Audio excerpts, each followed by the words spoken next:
Hello.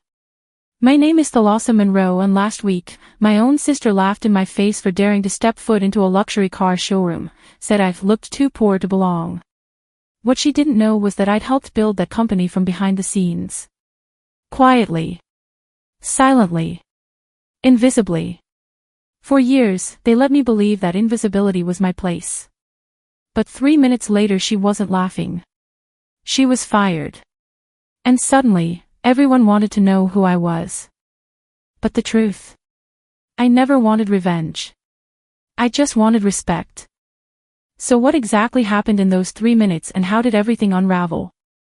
It was one of those Texas mornings where the sun hit every surface like a spotlight. The kind that made even the cleanest glass walls shimmer too bright, too honest. I parked my aging sedan across from Eden Motors, the kind of luxury showroom that didn't just sell cars, it sold belonging. My reflection in the glass door looked like a visitor from another world. Beige trench coat, sensible loafers, no makeup. I told myself that was fine. I wasn't here to impress anyone. Inside, the air smelled of new leather and something floral, engineered perfection. Jazz music floated low and smooth through invisible speakers. Every corner gleamed, even the marble floor reflected the vehicles lined up like trophies. I hesitated for a second, clutching my purse a little tighter, then stepped in. A young man behind the counter lifted his head, scanned me once, and offered a tight-lipped smile. That polite kind of smile people use when they're not sure if you belong. "Good morning, ma'am," he said, his voice practiced and pleasant. I nodded back, pretending not to notice the flicker of curiosity in his eyes before he returned to his screen. I took a slow lap around the showroom. There was a silver Mercedes, a pearly white BMW, and in the corner, a navy Range Rover that somehow felt familiar. My father used to talk about cars like that. Said he'd buy one someday, before life got in the way. I smiled faintly. Maybe this wasn't just about me. Maybe it was about doing something he never got to do. As I reached out to touch the Range Rover's handle, a voice echoed across the marble floor, smooth, sharp, unmistakably familiar. "Oh, look who wandered in from the Goodwill store." The air seemed to shift. I froze. That voice hadn't changed since we were kids, my sister's voice, Seraphine. She appeared from the hallway near the manager's office, phone still pressed to her ear, eyes widening slightly when she saw me. For a brief moment, I thought I saw surprise. Maybe even affection. But it evaporated fast, replaced by that same assessing look she'd worn since high school. Her lips curled, and she tilted her head. "Thalassa," she said, stretching my name like it was something inconvenient. What a surprise. "Hi, Sarah," I managed, forcing my voice steady. "I didn't know you worked here." She hung up her call without responding, stepping closer. Her perfume was expensive, sharp, deliberate. Her outfit screamed authority, a tailored black pencil dress, heels that clicked with every step, a gold name tag that read Seraphine Monroe, PR executive. "I do," she said flatly. "And what brings you here? We don't usually see your kind of clients." My kind of clients. The words hit like ice water down my spine. I tried to laugh it off. "Just looking around," I said, gesturing toward the Range Rover. "I've been saving up." Thought-eyed. She interrupted with a laugh, the kind that didn't reach her eyes. "Oh honey, that's adorable." The two showroom attendants looked up. One tried to hide his grin, the other nudged him lightly with an elbow, whispering something I couldn't catch. My stomach twisted. Seraphine turned to them and said, louder now, "She's just browsing, boys. Don't waste too much time." Then, with that same sugary smile, she added, "And please don't mention we're related, okay? I have a reputation to maintain." I stood there, frozen between disbelief and anger. I could feel the heat rising in my chest, but my face stayed still. I'd learned long ago not to give her the satisfaction of seeing me break. When we were younger, she used to tell people I was adopted, because I didn't look put together like she did. Our mother used to say Seraphine was the sun, and I was the quiet reflection. I guess reflections were only useful when the light stayed kind. One of the staff cleared his throat, pretending to check his clipboard. "Would you like me to show you our pre-owned section, ma'am?" he asked carefully, avoiding eye contact. I wanted to scream, to tell them that I was perfectly capable of affording any of these cars, that my savings were clean and earned through years of hard work, not through manipulating others like my sister did. But I didn't. Instead, I smiled faintly, the way people do when they've swallowed fire. "That's all right," I said softly. "I'm just looking." Seraphine smirked. "Of course you are." She turned away, her phone lighting up again. "Excuse me," she said, dismissive as ever, her heels echoing like a closing door. The laughter of one of the attendants lingered in the air, thin and nervous. I walked toward the far end of the showroom, pretending to admire another car just to give myself something to do. My reflection stared back from the glossy paint. My hands trembled slightly, so I tucked them into my coat pockets. It wasn't the first time she'd humiliated me. When we were kids, she once made me change out of my thrift store dress before a family dinner, saying, "You'll ruin the picture." Back then, I thought it was just insecurity, now I knew better. It was about control. I took a deep breath. The smell of polish burned faintly in my nose. A young couple entered the showroom. She greeted them with her signature warmth, her voice suddenly honey-sweet. "Welcome to Eden Motors. I'm Seraphine, I'll be happy to help you today." I watched from a distance. That's who she wanted the world to see, the flawless professional, charming and generous. No one ever saw the sharpness beneath the smile. I turned back to the Range Rover. Its deep blue color reminded me of the Gulf waters where my father used to take me fishing.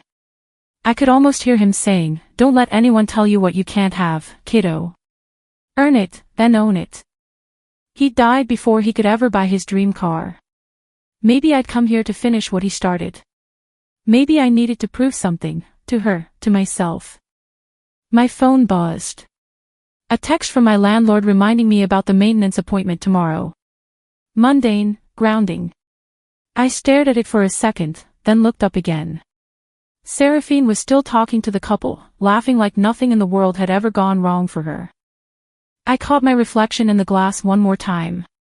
Same trench coat, same shoes, but something in my eyes had changed. The sting of humiliation was still there, but underneath it was something steadier. Not anger. Resolve. "She hasn't changed," I whispered under my breath. "But I have."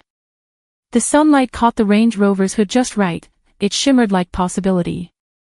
I ran my fingers lightly across the smooth surface, then turned toward the exit. Maybe today wasn't about the car at all. Maybe it was about finally standing on the same ground as her, and not shrinking. I walked out into the sunlight, the glass door sliding shut behind me, sealing her world from mine, for now. I stepped through the glass doors again, the hush of the air conditioning rushing over my skin like a cold slap. Inside Eden Motors, the same soft jazz still played overhead, but now it sounded distant, like it was coming from a place I no longer belonged to. The showroom floor gleamed with perfection, polished tile, gleaming chrome, flawless glass displays, but something inside me had changed. I stood still for a second, the smell of leather and gasoline mixing in the air, a strange perfume of prestige and performance. A blonde receptionist behind a marble desk looked up. Her eyes slid across me, pausing too long at my shoes, then my bag. There it was, that subtle pause, that calculation. I steadied my breath. "May I help you?" she asked. Her voice had that rehearsed warmth, but her smile didn't reach her eyes. "Yes," I said, smoothing the hem of my shirt. "I'd like to test drive the Range Rover Sport. If it's available." Her lips twitched. We generally only hand out keys to clients who are pre-approved. She didn't need to say more. Her glance toward my outfit was enough. Behind her, a salesman leaned casually against a display case, clearly listening. "Just so you know," he added, his voice too light to be casual, "that model starts at 98 grand. I caught the faint smirk beneath his words. It wasn't meant to be helpful. It was a challenge. A warning. I nodded once, slowly. "I understand," I said, evenly. Out of the corner of my eye, I saw her, Seraphine. Arms crossed, posture immaculate. She stood not far off, wearing tailored slacks and a high-neck blouse, her badge glittering faintly in the light. Her gaze was sharp, calculating, like she was already planning the damage control. A young couple walked past her, prompting her to shift into her professional persona. Her smile lit up like clockwork, her voice dipping into that pleasant, persuasive tone she'd honed over years of practice. But then her phone buzzed. For a split second, her expression cracked. Annoyance flashed behind her perfect mask. She tilted her head and muttered something to the receptionist. I didn't catch all of it, just the sharp edge. Don't let her cause a scene. We've got clients today. I stood straighter. She didn't think I'd hear. But I did. And it landed like a slap. This wasn't just her workplace. This was her empire, her castle of appearances. My presence here, in her polished domain, was a threat she couldn't afford. To her, I was a ghost, one she'd buried long ago under layers of curated perfection.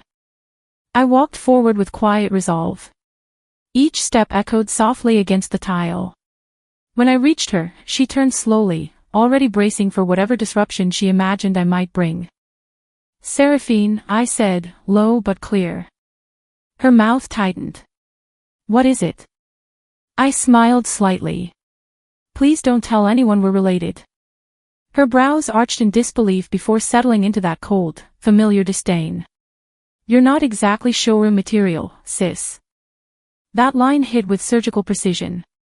She knew how to wound without raising her voice. I stood there, letting the weight of her words settle. Around us, silence thickened. The receptionist watched, half frozen. The salesman shifted awkwardly. But no one said a word. It was a silent chorus of judgment, and Seraphine was the conductor. I nodded slowly. I'm sorry you feel that way. My voice didn't tremble. Not anymore. I turned and walked toward the far end of the showroom. Past the expensive sedans and gleaming SUVs. I found an unoccupied corner near a matte black coupe and stood there, arms folded. I wasn't hiding.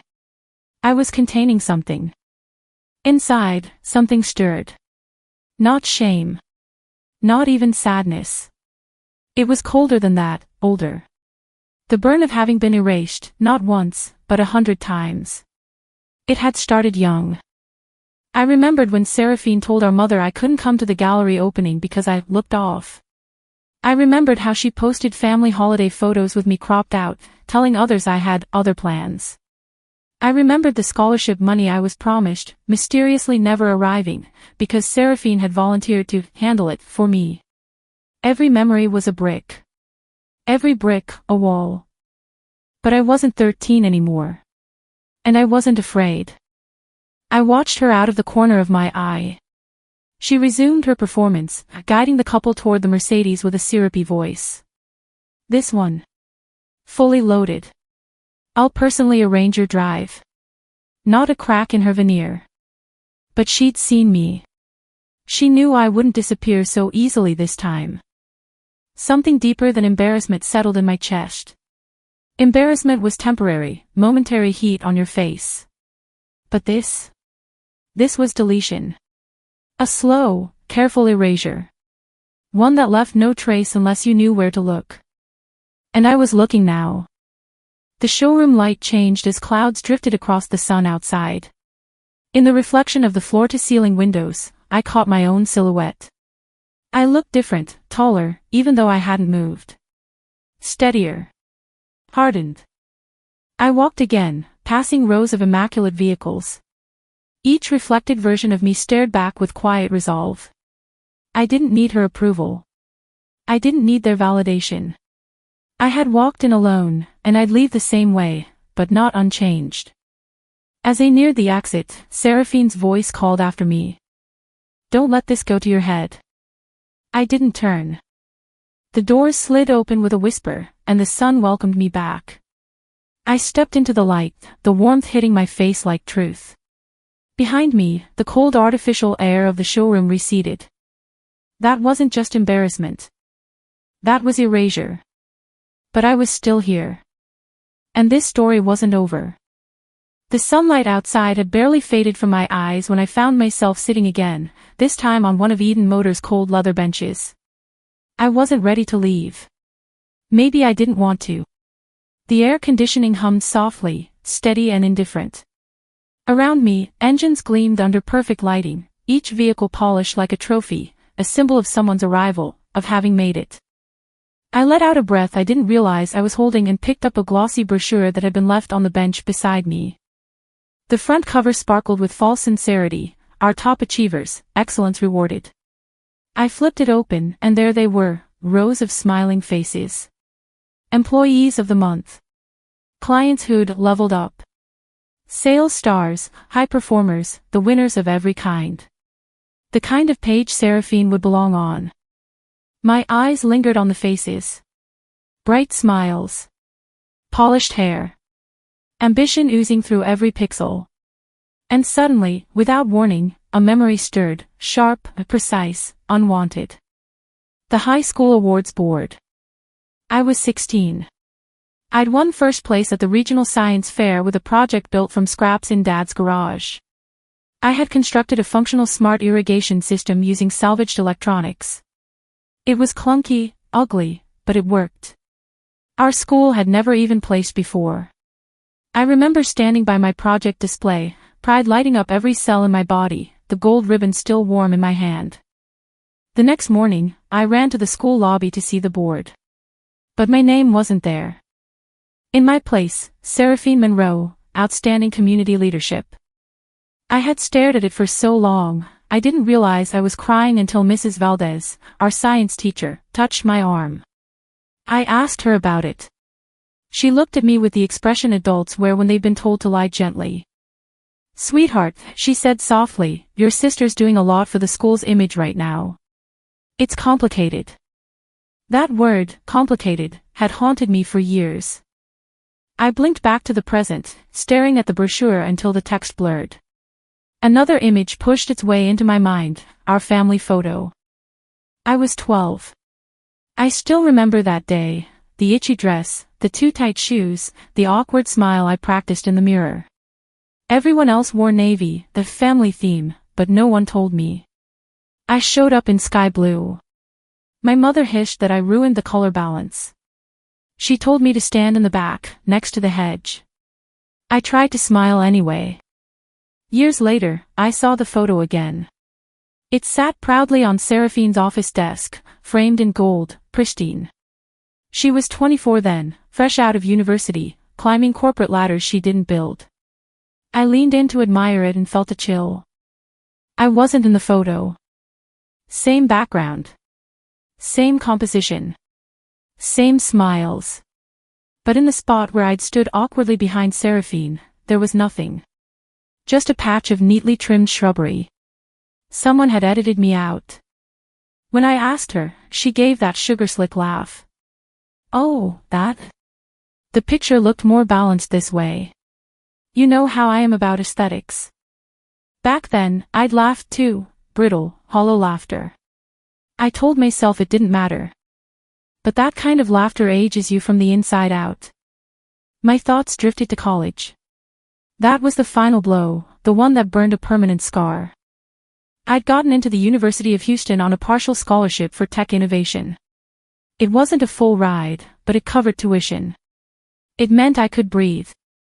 I remember the letter, thick, cream-colored paper with an embossed seal. I framed it. It felt like a lifeline. Finally, something of mine. Earned. Undeniable. Then came the call. The financial aid office left a voicemail asking me to come in. The woman's voice was clipped, too formal. I went that same day, my hands shaking as I clutched the letter. The office was sterile, cold. Fluorescent lights buzzed overhead.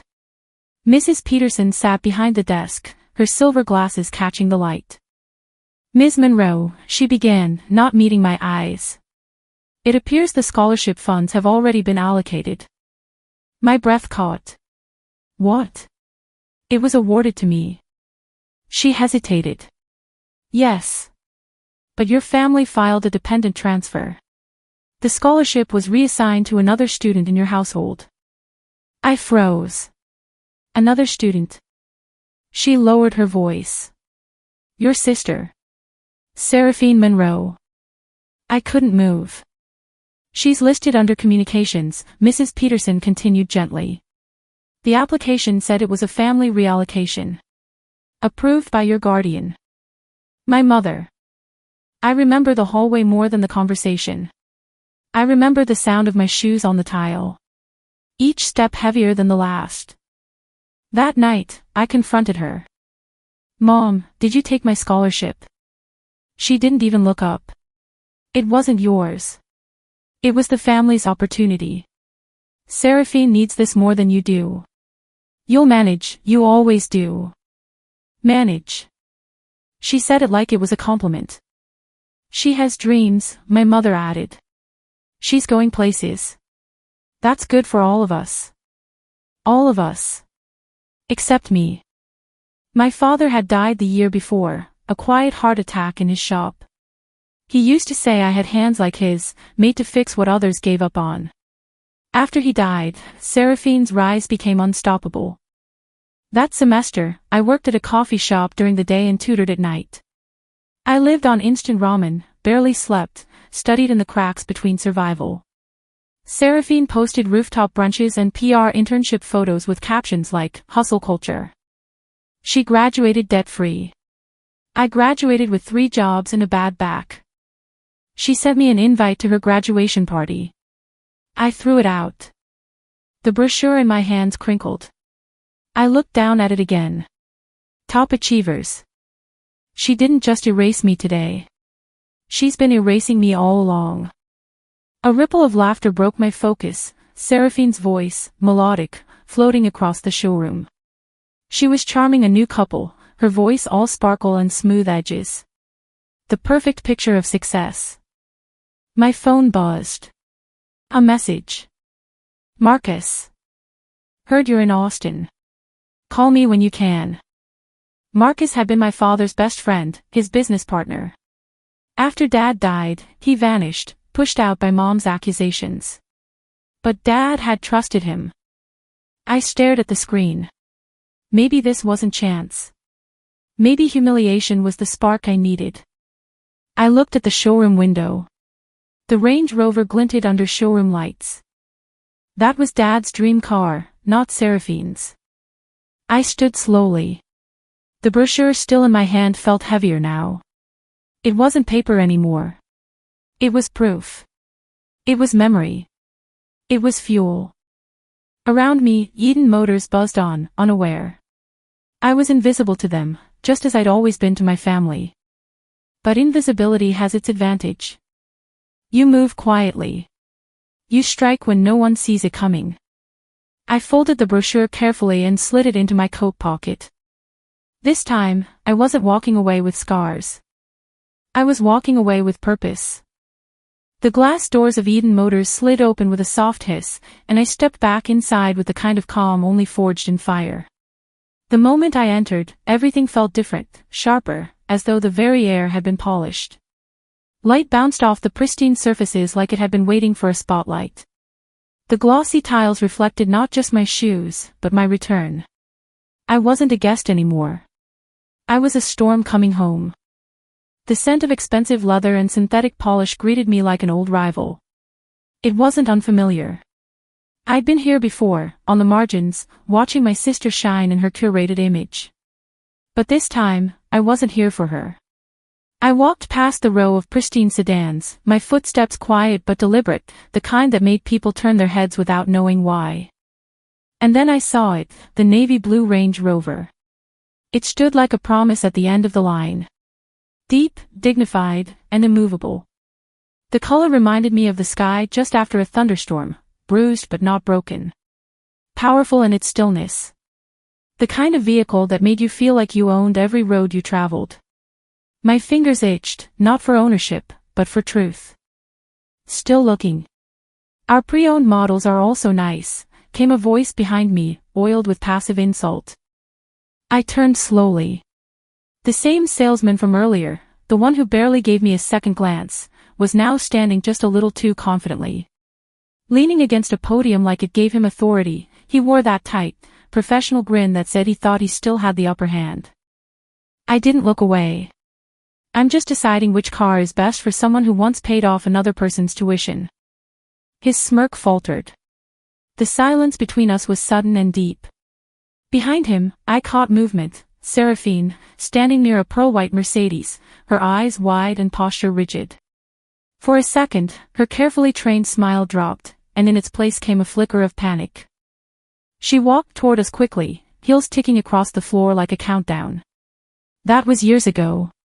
You're being dramatic, she said, her voice sharp with the kind of smile used to smother flames. I didn't blink. You're right. It was years ago. Maybe I should have sent you a bill, with interest. She laughed nervously, motioning toward the salesman with a wave that dismissed me like I was a smudge on her reflection. Please, we're discussing something else, she said to him, as if I were the disruption, the noise in her showroom symphony. But I wasn't here to be dismissed. I turned to the salesman and asked plainly, would you let someone like me test drive this vehicle? It was a simple question. But in that moment, it became something much larger. The man stuttered, visibly uncomfortable, and glanced over at Seraphine for permission. That glance told me everything. This wasn't about policy. It was about hierarchy. And I wasn't supposed to challenge it. Don't be ridiculous, Seraphine cut in, the cracks beginning to show in her voice.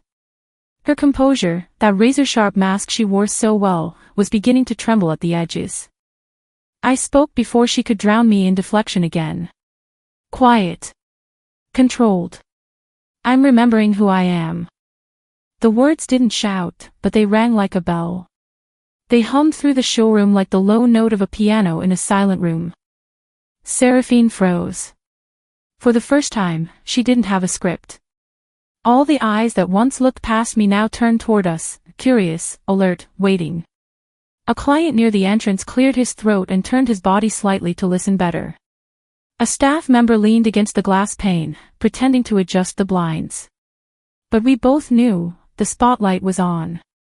You build your identity on the absence of me, Sarah, I said, low enough for her but loud enough for the room. But I didn't disappear. It was true. Every magazine article that praised her, every dealership when she racked up, it was easier when I was silent. Erased. Useful only as a stepping stone in her ladder to success. She scoffed, turning her back toward me, but I knew she wasn't walking away. Not yet. Her hand faltered as she reached for the key fob at the desk. Her shoulders rose with tension. You're embarrassing yourself, she hissed, low and vicious. I didn't move. No, I whispered. I'm remembering who I am. The echo of my voice might have been imagined, but it felt real. She stared at me like she didn't recognize the version of me who spoke with spine. Her heels turned, finally walking away, each click louder than the last. But not before I caught her looking over her shoulder, one brief, uncertain glance. It wasn't fear. Not yet. But it was the beginning of doubt. The spell she cast over this place, of perfection, of control, had been chipped. The salesman shifted beside me, clearly unsure of what to do now. His professionalism had become a thin veil. His next words never came. I stepped forward. Slowly. My fingers brushed the handle of the Range Rover. The chrome was cool, the door obedient under my lightish touch. I didn't pull it open. I just stood there, staring at the shimmer of leather inside. It wasn't about the car anymore. It was about choice. I didn't need to sit behind the wheel to prove anything. I already had. I turned, letting my hand fall away. I walked down the center aisle, past staff with frozen smiles, past Seraphine's carefully curated kingdom. And as I reached the exit, I didn't look back. This wasn't a victory, not yet. This was the seed. A beginning. A crack in her flawless world. And I was the one who planted it. I didn't walk straight out of Eden Motors. Not yet. Something in me knew the moment wasn't finished.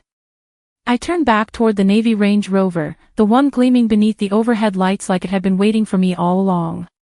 My reflection stared back, still me, but steadier, rooted. Seraphine lingered near the reception desk, pretending to flip through a binder, but her eyes tracked every step I took.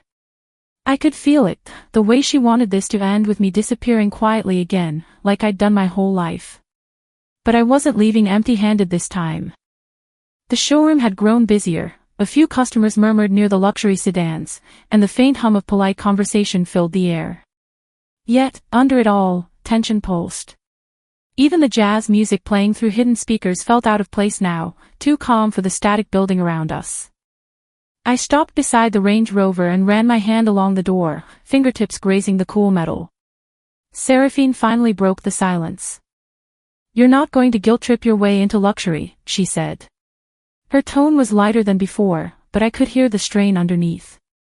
I turned to her slowly, lips curving in something that might have been a smile, or maybe a challenge. "I'm not interested in guilt," I said softly. "I'm interested in accountability." That landed. She blinked, just once, her mask flickering. I pulled my phone from my coat pocket, scrolled for a name, and pressed call. The screen lit up with a familiar contact, Marcus. I'd almost forgotten how his voice sounded, but now, hearing the first ring, my pulse steadied. Seraphine arched an eyebrow. "Really? Who are you calling, Thalassa, your landlord? Maybe they'll vouch for you." I ignored her jab, pressing the phone to my ear. "Hi, Marcus." "It's me," I said when he answered. My voice was calm, even friendly. "Yes. I'm at Eden Motors. Would you mind letting Orson know I'm here?" There was a pause on the other end. Then Marcus chuckled, low and knowing. "Ah, you finally decided to make an appearance. I'll call him right now. Stay put." "Thanks," I said, ending the call before Seraphine could interrupt. Her face was unreadable, though I saw the flicker of unease ripple through her confidence. "Orson," she repeated, as if testing the name on her tongue. "You mean Mr. Blythe?" I didn't answer. Instead, I looked back at the car, admiring the shine on the rims. "Yes," I murmured. "That one." Across the room, I heard one of the younger salesmen whisper to the receptionist, his voice not as quiet as he thought. "Did she just say Orson? As in the owner?" The receptionist frowned slightly, her red nails tapping nervously on the desk. "I don't know," she hissed back. "But maybe stop staring." Seraphine caught the whispers, and her posture shifted. Her confidence, always razor-sharp, began to dull. She brushed an invisible speck off her sleeve and muttered, "Don't flatter yourself, Thalassa. You probably called some friend of a friend to bluff." I smiled without turning toward her. "You always did confuse quiet with weak." That silenced her. I could feel every pair of eyes flick between us, the staff, the customers pretending not to eavesdrop. My phone buzzed briefly in my hand, Marcus's message appearing on the screen, "He's on his way." The buzz of the showroom dimmed in my mind. Seraphine shifted uneasily, clearly trying to decide whether to retreat or attack. She settled for a brittle laugh. "You really haven't changed, have you? Always making a scene when things don't go your way." I turned to face her. "If I were making a scene," I said, calm as still water, "people would already be clapping." Her mouth opened, but nothing came out. The salesman from before, Ethan, I remembered now, from his name tag, approached hesitantly. "Ma'am," he said, glancing between us, "is everything all right?" "Yes," I said, still keeping my eyes on Seraphine. "Everything's just fine." Ethan looked at Seraphine, uncertain. "Do you need me to call security?" Seraphine waved a manicured hand, forcing a laugh. "Of course not. My sister was just leaving." I turned toward him, tilting my head slightly. "Actually, I was thinking of staying a bit longer. I have someone meeting me." He frowned. "Meeting you? Here?" "Yes," I said. "The owner." The way his face changed was almost cinematic. He straightened immediately, glancing at Seraphine for confirmation. She avoided his eyes.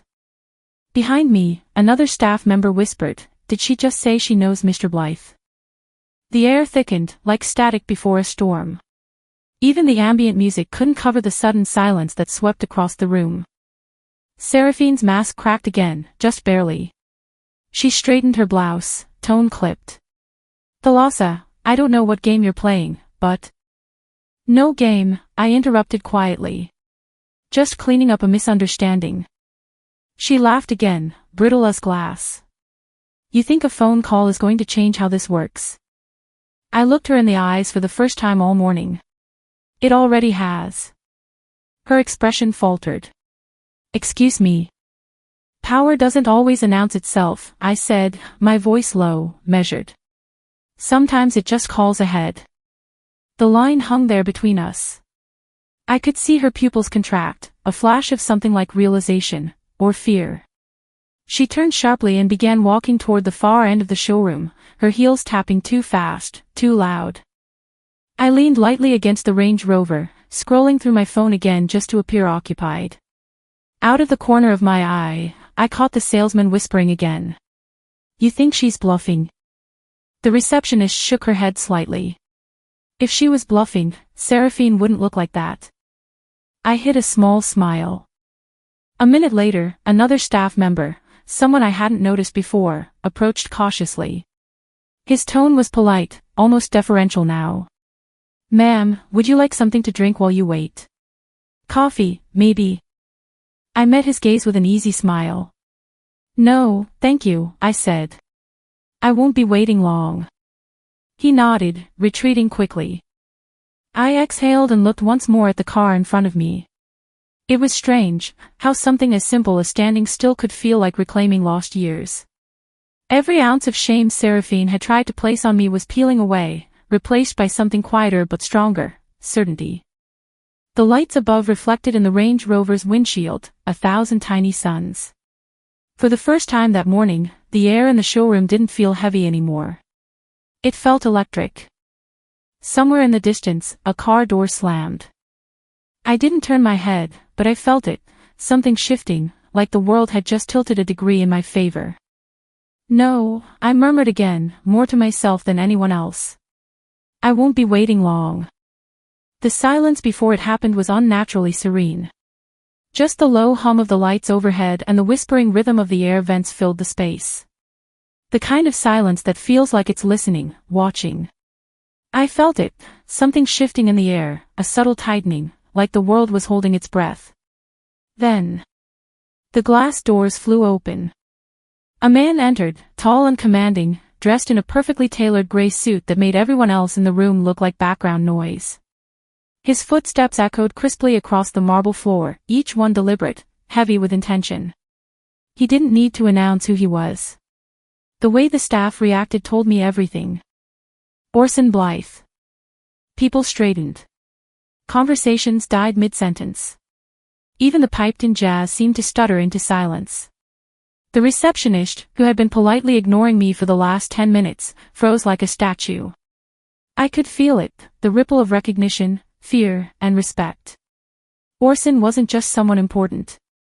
He was the someone everyone quietly hoped they'd never cross. Where is she? He asked. He didn't need to shout. His voice was low, smooth, but cut through the air like steel slicing velvet. Seraphine reacted first, of course she did. She moved like she'd been waiting her whole life for this moment. She smoothed her blazer, squared her shoulders, and walked toward him with a practiced, syrupy smile. The kind of smile meant to sell luxury at any cost.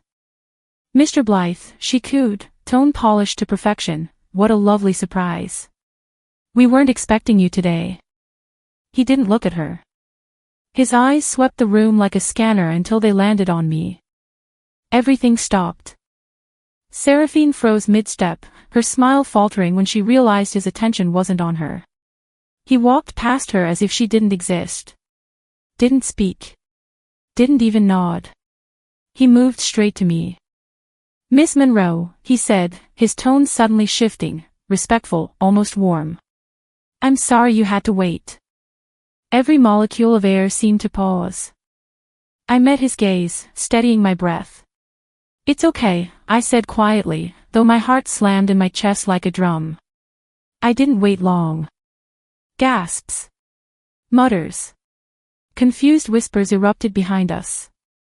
Wait, who is she? She knows him. She's important. Investor.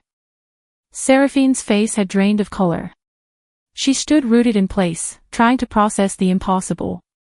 Then, like a glitching robot, she reactivated, walking forward again. Mr. Blythe, I believe there's been some confusion, she said, her voice strained but clinging to civility. My sister tends to exaggerate. She's just upset. Orson didn't even glance at her. He raised one hand, calm, efficient. Seraphine, he said, not unkindly, but with chilling finality, stop talking. Her jaw slackened. Excuse me. He turned his body slightly, addressing her directly now. You mean the investor you just insulted in front of your entire team? Another ripple of gasps. A stunned investor echoed near the desk. She blinked, laughably confused. Investor. That's not she's not. He didn't respond right away. Instead, he looked at me. A silent question, may I? I nodded. Orson turned back to the room. Thalassa Monroe has been a silent investor in Eden Motors since our early expansion phase. Without her funding, this showroom wouldn't even exist. Dead silence. You could hear dust settle. The only sound was the thumping of my own heart. Every eye was on me, their stares heavy with confusion, regret, or disbelief. It was like all those years of being invisible were unraveling, finally. Seraphine tried to fake a laugh.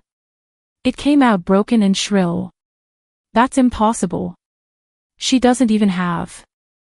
Enough. Orson's voice cut like a guillotine. You've done enough damage today. He turned back to me, his voice gentler now. We'll send the updated shareholder reports to your office this week. Your contributions deserve full public credit. I wasn't aware they'd been omitted. Seraphine's voice trembled. Office, she echoed, almost to herself. I met her gaze squarely for the first time. Yes, I said. My office. The shift in the room was seismic. Ethan, the smug salesman from earlier, visibly winced.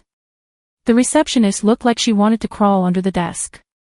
Customers slowly trickled out, sensing something explosive had just occurred. Seraphine stepped forward, desperation cracking her voice. Thalassa, this isn't fair. You're twisting things. You can't. Can't what? I asked, my voice calm. Make me look bad in front of him, she snapped. And there it was, raw, ugly truth.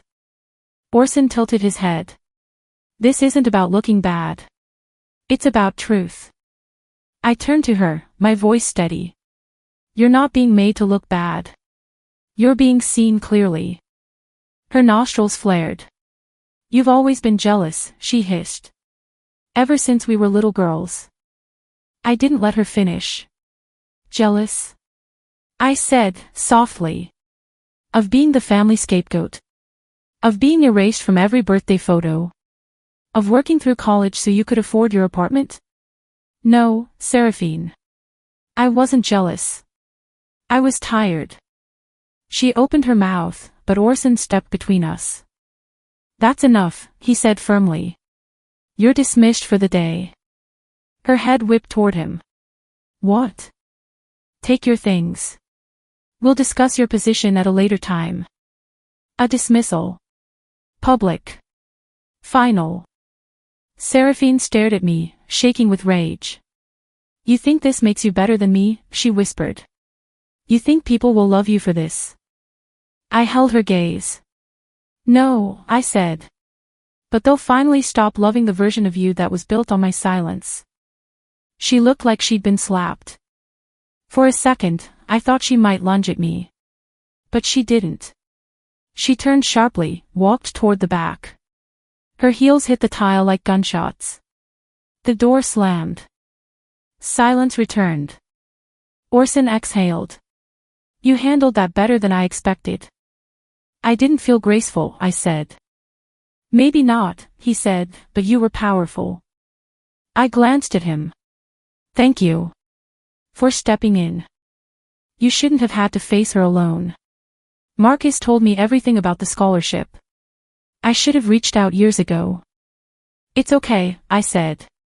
Some reckonings need an audience. He smiled slightly, then offered his hand. Want to test drive your new car? I smiled back. More than anything. As an assistant hurried off to get the keys, I turned to look at the showroom's glass walls. My reflection looked different this time. Not the ghost of someone forgotten, but a woman who had finally stepped into the light.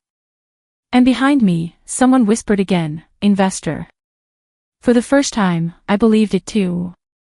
The air inside Eden Motors wasn't just charged, it was electrified. You could feel the shift in the atmosphere the moment Orson stepped through the polished glass doors. The usual hum of quiet conversations, the subtle rustling of catalogs, the soft sales chatter, all of it faded into an anticipatory stillness. The luxury car showroom, once a temple to gleaming surfaces and curated status, had transformed into a stage where truths, long buried under polish and PR, were about to be revealed. I stood to the side, beneath a chandelier of modernist chrome and warm light, feeling every set of eyes flit between me and Orson. And then, slowly, to Seraphine. She was still smiling, that tight, practiced expression that didn't quite reach her eyes. But I noticed her posture change when Orson walked right past her without even a nod. Instead, he stopped in the center of the showroom and turned to face the gathered crowd. Employees paused mid-task, customers lowered their coffee cups, and even the interns behind the glass offices leaned forward. Thank you all for your time, Orson began, voice calm yet carrying authority. Eden Motors has always stood for excellence, innovation, and above all, integrity. That's why today is difficult. There was a murmur. I kept my expression neutral, though inside, my heart pounded. Orson lifted a sleek tablet in his hand. This file was sent to me by our legal department just an hour ago. I had hoped I'd never have to present something like this in public. But silence, in this case, would mean complicity. He tapped the screen, and the showroom's large display behind him flickered to life. Suddenly, Seraphine's voice, her real voice, not the polished, sugary version reserved for corporate dinners and Instagram live streams, echoed across the room. I only do business with people who look the part. If they can't dress like money, they don't belong here. Gasps. The video cut to a series of clips, footage from behind-the-scenes events, photo shoots where Seraphine posed with showroom vehicles as if they were hers, promotional posts that tagged brands she'd never disclosed partnerships with. Her Eden Motors badge was visible in almost every frame. Her handle was watermarked in all the posts. It was a masterclass in leveraging corporate resources for personal gain, and doing it under the company's nose. She took a step forward, faltering. Wait, Orson, this is out of context. But the video continued. Comments she'd made during private live streams surfaced. Her voice, laughing, condescending, referred to customers as desperate social climbers and wannabes who can't afford the chrome but want the image. There was even a clip of her bragging about knowing how to play both sides, pretending loyalty to the company while feeding her own brand. My jaw clenched, but I stayed still. This wasn't about vengeance. This was about finally pulling back the curtain. When the video ended, the silence was deafening. Orson's voice was quiet but firm. This has gone on long enough. Seraphine turned to me now, her face pale, her confidence cracked. You planned this, you set me up. No, I replied. You did this to yourself. You just never thought anyone would call you out. Orson nodded and turned back to the crowd. And now, some of you may be wondering who Miss Monroe is. Why she's standing here today. All heads turned. I felt the familiar burn of anxiety, but it wasn't fear anymore. It was power. Orson continued, Thalassa Monroe has been a silent investor in Eden Motors since our second growth phase. Her funding helped us expand into new territories. Many of the very jobs you hold today exist because of her. A ripple went through the staff. Some gasped. Others blinked in disbelief. Even the clients looked surprised that someone they'd never noticed had been behind the scenes all along. Seraphine choked out a laugh, bitter and thin. That's ridiculous. If she had that kind of stake, why wouldn't we know? Why wouldn't I know? Orson didn't raise his voice. Because she chose discretion. She believed in collective success, not personal glory. An assistant approached and handed him a folder. Orson opened it and held up the contents, detailed spreadsheets, shareholder documents, internal memos. And here, he said, is the paper trail. Proof of Miss Monroe's equity contributions, as well as internal documentation showing how her role was intentionally downplayed, and in some cases, outright erased. Seraphine looked at the papers and seemed to crumble before us. Her mouth moved, but no sound came out. Her mask was fully off now, not the confident, camera-ready woman she projected, but someone exposed and cornered. She turned to me, eyes wide. "Why are you doing this?" she asked, her voice thin. I met her gaze. Because I wanted us all to win. I didn't need to be celebrated, I just wanted honesty. Respect. But you couldn't let that happen. Her lip curled. You think this is noble? You think they'll admire you for humiliating me? I stepped forward, calm. This isn't humiliation. It's the truth, finally being heard. Around us, people nodded. Some stepped away from Seraphine. Others came closer to me, not physically, but in recognition. Then Orson delivered the final blow. Effective immediately, Seraphine's contract is under suspension pending investigation. Legal action is being reviewed. Seraphine's hands shook. She stepped back, bumped into the polished hood of a new model, and turned abruptly, pushing through the crowd. She vanished behind the velvet curtain leading to the staff hallway. Seconds later, the slam of the exit door echoed across the space. Silence followed. And then, movement. The employees resumed their duties, quieter now, more thoughtful. Clients whispered behind hands. The energy had shifted. I wasn't invisible anymore. Orson approached me, his face softening. "You handled that beautifully," he said. I nodded, finally letting my breath go. It had to be done. He smiled. And done right. As I walked toward the entrance, I saw my reflection again in the massive glass wall. For the first time in years, I didn't question it. I didn't wonder if I belonged, or whether anyone saw me for who I was. I saw myself. Not erased. Not hidden. Present. Respected. Known. Sometimes, vindication doesn't roar. Sometimes, it doesn't come wrapped in revenge or rage.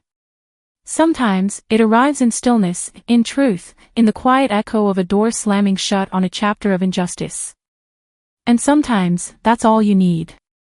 I hardly heard the hushed murmurs ripple through the showroom behind me, the low gasp of disbelief, the press of hands against cool glass, the barely audible shuffle of shifting feet. Everything narrowed, tunneled into a single moment. The glass beside the Navy Range Rover held my reflection steady. My eyes, once uncertain, now burned clear. Steady. Sure. I exhaled slowly, the breath steadying something deep inside me. This wasn't just about luxury cars or public humiliation anymore. It was about closure. I turned, heels clicking with sharp clarity on the polished floor. The silence in the showroom deepened as I stepped toward the center. I passed rows of gleaming vehicles and curious bystanders, but all I saw was her, Seraphine, standing alone, as if the walls themselves had shrunk away from her. She stood frozen in place near the main counter, shoulders no longer squared with pride, but slumped forward, trembling ever so slightly. Her perfectly set hair now fell awkwardly around her cheeks. Her lips parted slightly, searching for words. She looked smaller than I'd ever seen her, as if some invisible string had been cut. Behind her, a few staff members lingered near the desks, their eyes wide and alert, but no one dared to move. A security guard had paused by the elevator. Phones hovered discreetly, some held low at waist level, silently recording. Then, it began. A soft, cracked voice pushed through the silence like a pebble disturbing still water. "You don't understand," Seraphine's voice trembled, barely above a whisper. Her hand swiped at her cheek, but the tears kept coming. Mom's been sick, really sick. Her words hung in the air. Gasps stirred in the back of the room. A few customers exchanged glances. I was doing everything I could, she continued, her voice breaking, shoulders shaking. All these years, I've held everything together. She stopped, her breath hitching. You were gone. Gone. The word dropped like a stone. As if I'd chosen absence. As if exile had been my idea. Her mascara ran. The bold woman who had humiliated me in front of clients, who once looked down her nose at me like I was unworthy of the air she breathed, now stood unraveling under the fluorescent lights. I waited a beat. Then another. Her words faded. She looked at me with pleading eyes, eyes that once held nothing but disdain. I stepped forward, measured and calm. My purse strap slid down my shoulder as I reached inside, fingers brushing against the thick paper. The envelope was cream-colored. Heavy. Crisp edges. I held it delicately between my fingers as I approached her, my heartbeat echoing in my ears. I extended it. In there, I said, voice quiet but clear, is the full amount of the scholarship you stole from me, adjusted for inflation. Gasps again. This time sharper. Someone whispered, she stole a scholarship. I didn't flinch. Now your conscience has no more debts to balance, I added softly. Her eyes flicked to the envelope, confused, almost afraid. Her fingers trembled as she reached out. She took it slowly, like it might burn her. She opened it in front of everyone. I watched as her eyes moved over the printed breakdown, the check attached with a small gold paperclip. It was exact, every dollar I had lost to her deception, recalculated and rounded up. Her skin went pale. Her breath caught. She blinked rapidly, as if reading it again might change its meaning. Behind her, the staff looked away. One of the salesmen coughed into his sleeve and walked briskly toward the service area, unable to endure the tension. Another customer quietly set down her coffee and exited the building. Orson, standing near the side hallway, looked down, his jaw clenched. For a moment, no one moved. Seraphine stood frozen, clutching the envelope like it might disappear. Her mask had fully cracked now. There was no speech left, no composure, no defense. She looked like a girl caught in a fire of her own making. I didn't need to say another word. Truth didn't always need to be shouted. Sometimes, silence said more. I let the moment stretch. The weight of everything she'd taken, everything she thought I'd never discover, now rested tangibly in her hand. Not just numbers, but proof. Proof that I remembered. That I had risen. And that I had returned not to beg, but to confront. I turned away. The sound of my heels echoed with each step across the marble floor. Confident. Clean. Done. As I passed Orson near the corridor, he glanced at me with something between respect and remorse. He hesitated, then said quietly, if you ever want a permanent role here, the door is open. I looked at him, and for a heartbeat, our past flickered, complicated, maybe unfinished, but I didn't pause long enough to invite sentiment. I gave him a single nod. Not warm, not cold. Just resolute. I didn't need a job offer to feel whole. This was never about employment. Behind me, Seraphine hadn't moved. The envelope still hung in her hand, a paperweight of guilt and consequence. She watched me go. She had made a choice years ago, to erase me from opportunity, to steal what wasn't hers. And now she stood holding the price of that decision. The envelope didn't scream. It didn't accuse. But it would echo in her head for a long, long time. The glass doors of the showroom slid shut behind me with a whisper, and I stepped into the late afternoon sun. It wasn't harsh, it was warm and golden, like the kind of light that makes you think maybe the world isn't always out to bruise you. The parking lot was mostly empty. The air was still, and for once, so was my heart. There it was, my new car. A navy blue Range Rover Sport, gleaming as if it had been waiting for this moment its whole life. Its sleek lines shimmered in the sunlight, reflecting everything I used to believe I didn't deserve. My heels tapped a steady rhythm across the pavement as I approached. I paused, not to admire the vehicle, but to anchor myself. I reached out, letting my fingers glide across the hood. Cool. Smooth. Steady. The gentle hum of the engine, already running thanks to the remote starter, felt like a heartbeat. A soft pulse of readiness. I wasn't in a rush. Sliding into the driver's seat felt like something symbolic, a return not just to comfort, but to control. I adjusted the seat and mirrors with quiet precision, everything deliberate. As I placed my hands on the wheel, I caught a glimpse of myself in the rearview mirror. The reflection didn't look lost anymore. I took a long breath, pressed the ignition button, and let the purr of the engine settle into my bones. The world behind the glass showroom, behind Seraphine, behind the whispered jabs, behind the stolen opportunities, seemed to shrink in my rearview mirror as I backed out of the parking space. And there she stood. Seraphine. Frozen at the glass doors of the showroom, arms stiff at her sides, watching me. She wasn't yelling this time, not mocking, not clawing for attention. Just still. A silent statue of everything I used to fear and strive to impress. Her silhouette blurred as I pulled away. My foot was steady on the pedal. There was no shaking. No trembling inside. The tires rolled smoothly over the lot, and each turn away from that building felt like I was shedding an old, bitter skin. The road curved into a quiet lane as the city faded behind me. The landscape softened, pine trees flanking the road, their shadows dancing across the windshield. It reminded me of childhood car rides, the ones before everything fell apart. Before Seraphine turned mean. Before Mom turned indifferent. Before silence became a language I was forced to learn. A notification pinged on my phone from the passenger seat. I tapped the screen. One message. Eden legal, partnership terminated. Seraphine's roles fully revoked. Just like that. A chapter closed. I stared at the message for a long moment, then locked the screen. No response. No celebration. Just quiet. Truth didn't need to shout. It just needed to stand. I thought of Orson, how his expression had shifted in the showroom. For the first time, there was no condescension in his eyes. Just a flicker of something closer to awe.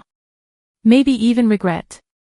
I thought of the staff, how they had avoided meeting my eyes for years, and today, how they finally looked straight at me, not through me. And I thought of Seraphine, stuck in the glass box she helped build, watching me leave, unable to stop it. I took a turn down an old, narrow road, one I hadn't driven in years. It led to the lake where Dad used to take me before he got sick. Before Mom decided that Seraphine's pageants were more important than my fishing trips. I parked under the same white oak tree. Its branches still stretched protectively over the gravel. I sat still in the driver's seat for a moment, listening to the engine's soft hum, then turned it off. Silence settled like an old friend. I opened the glove compartment and pulled out a small envelope, a copy of the one that held the truth. The truth about the stolen inheritance. The forged signatures. The trust fund I was never supposed to find. This one wasn't for the courts. It wasn't for lawyers. It was for me. I walked toward the lake, the envelope in hand. The path was lined with stones and wild grass, and the breeze that met me smelled of pine and water and forgotten summers. A wooden bench sat at the water's edge, weathered but sturdy. I sat, holding the envelope in my lap but not opening it. I didn't need to read it again. I knew what it said. The clouds above were slow-moving, painted across the sky like stories yet to unfold. Sunlight danced across the lake's surface. A few ducks drifted along the shore, unbothered. Everything felt peaceful in a way I hadn't known for years. And then I whispered, not to anyone in particular, not to the world, not even to Dad, just to the air. I got justice. But I never wanted revenge. The words felt truer than anything I had said in a long time. My eyes stung with tears that refused to fall. Not because I was holding them back. But because they weren't made of pain anymore. Maybe this is what healing sounds like. Not a scream. Not a roar. But a sigh. For years, I'd waited for someone to come save me. Someone to recognize the wrong. Someone to pull me from the shadows. But no one came. I'd spent so long standing in silence, hoping someone would see me. And now I realized I'd always had the key in my hand. The verdict didn't come from courtrooms or crowds. It came from within. The wind rustled the trees behind me, a soft hush like a lullaby. I smiled, just a little. Then stood, slid the envelope into my bag, and walked back to the Range Rover. I opened the door, paused, and turned back one last time. The lake glistened under the lowering sun. My heart felt quiet, no longer heavy. I got in and started the engine. It responded instantly. Loyal. Ready. Not unlike myself. As the tires crunched gently over the gravel, I thought of something Dad once said when I was little: you don't always have to win loud. Sometimes peace is the loudest victory. He was right. I took the long way back. Not toward home, but toward whatever comes next. And in that quiet ride, I realized, sometimes family is where your blood flows. Other times, it's where your respect begins. Sometimes, the greatest revenge isn't loud or messy, it's simply reclaiming your worth without needing anyone's approval. Thalassa didn't humiliate her sister, she let the truth speak. And sometimes, truth is enough. Have you ever been dismissed by your own family, only to realize your silence held more power than their noise? If this story resonated with you, drop a comment below. We'd love to hear your thoughts.